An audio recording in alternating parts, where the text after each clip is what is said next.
It's the fair that provides and your family helpful tips so that you can enjoy your best years healthy and happy. Yeah, really important information here. To tell us more, we're joined by Luce Johnson, the founder of Aging Well of California. Luce, good morning. Good to see you. Good morning. Thank you for letting me Absolutely. Here. Okay, so there's this event happening next weekend in Orangevale. This is the 5th annual, but let's go back a little bit. What is Aging Well? You're the founder. How did that start for you?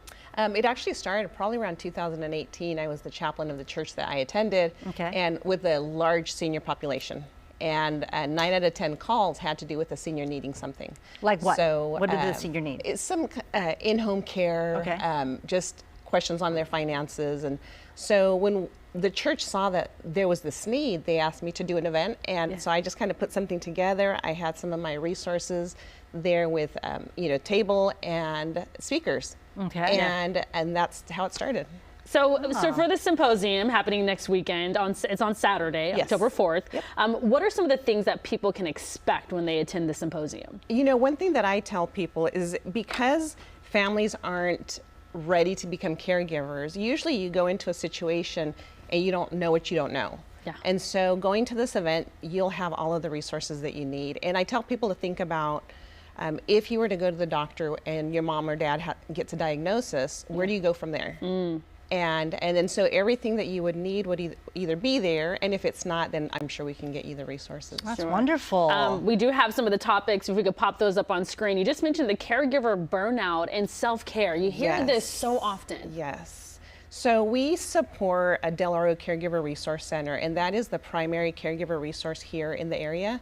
And so they make sure that they are supporting the caregiver because most organizations help the care receiver. And so caregiver burnout is something that people don't realize that they're going through. It's kind of like the frog, you put them in cold water and they just kind of stay there.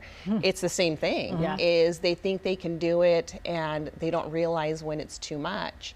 When you have a spouse caring for a loved one, it's even more difficult because caregivers do end up having more issues because of that, and then there's also a higher increase in caregiver death before the care receiver. Oh, wow. I want to make sure we cover the rest of these topics. Estate and final planning. What's your number one advice when it comes to that? When it comes to estate planning, I get so many questions about that because people don't understand the role of each, the executor, the trustee, the power of attorney, and so we make sure that people understand who those people are in somebody's life. And then volunteering and staying socially connected. Yes, that's important because you want to make sure that you stay as active as you can, whether as the person, the senior or the caregiver, because you want to make sure that you are not alone. And we do have to wrap it up, but lastly, understanding signs of strokes and dementia. Yes, so we're going to have a hospice company come in and talk about what are the things that you can look for when it comes to the potential of that coming up. I was actually just telling Tina, it's really difficult to have these hard conversations with your family, especially when you're seeing your parents or loved ones get older.